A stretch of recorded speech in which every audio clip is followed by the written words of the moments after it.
I would like to replace this toggle switch with this new Decora single pole switch. We're going to turn off the power and then remove the old plate from the toggle switch. And also, after removing the plate, please make sure before you unscrew it to double check with your hot stick power tester for absence of power even though you turned off the power.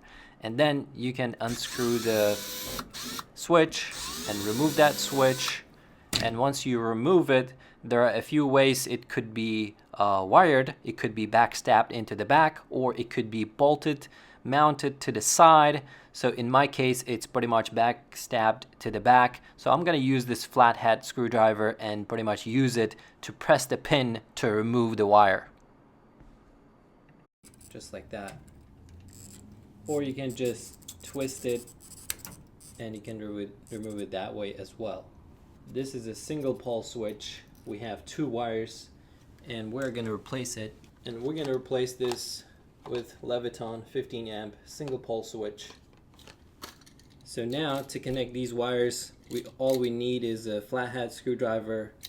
So now you can see here with this switch, it has this square washer, so the wire has to go under this, and then we're gonna tighten the screw.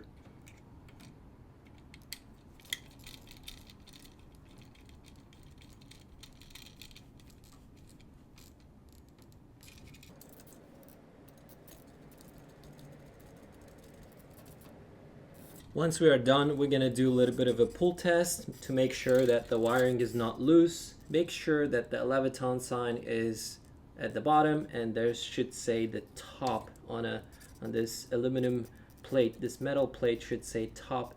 So in my case, I do not have ground wire to connect to the switch. So if you have a ground wire, please connect the ground wire first and then connect these terminals, and then you can put it back in there.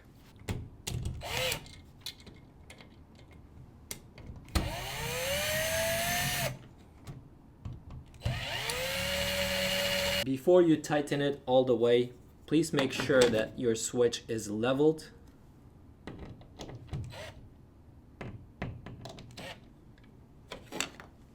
Then we can put on the cover plate.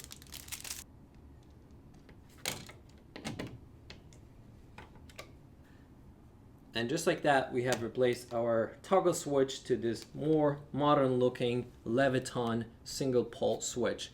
Now we're going to turn the power back on to test. We have turned the power back on, and now we can see our light is being switched. So that's how you replace your single pole leviton switch.